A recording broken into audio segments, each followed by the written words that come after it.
இந்திய அரசியலமைப்பு நிர்ணய சபை முதல் கூட்டத்தின் தற்காலிக தலைவராக தேர்ந்தெடுக்கப்பட்டவர் யார்? இதுக்கு ஆன்சர் ஆப்ஷன் பி டாக்டர் சச்சிதானந்த சின்ஹா. இவங்களை தேர்ந்தெடுக்கலான்னு சொல்லிட்டு பரிந்துரை செய்தவர் ஜேபி கிருபாலினி. ஜேபி கிருபாலினி வந்துட்டு ஐஎன்சியோட முதல் பெண் தலைவர்.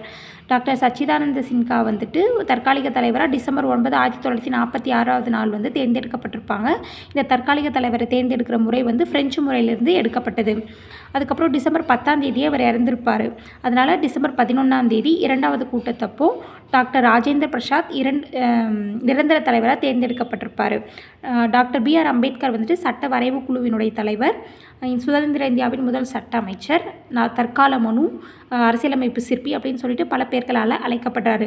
இந்த டிசம்பர் 9, 1946 நாள் நடைபெற்ற முதல் கூட்டம் எங்கே நடந்திருக்குன்னா புதுடெல்லியில் அரசியலமைப்பு அரங்கில் காலை 11 மணி அளவில் நடைபெற்றிருக்கும். இது ஸ்கூல் புக்லேயே இந்த டேட்டா கொடுத்துருப்பாங்க. அடுத்தது இரண்டாவது கூட்டம் டிசம்பர் 11, மூணாவது கூட்டம் டிசம்பர் 13 அன்னைக்கு. டிசம்பர் 13 அன்னைக்கு நேரு வந்துட்டு குறிக்கோள் தீர்மானத்தை சொல்லியிருப்பார்.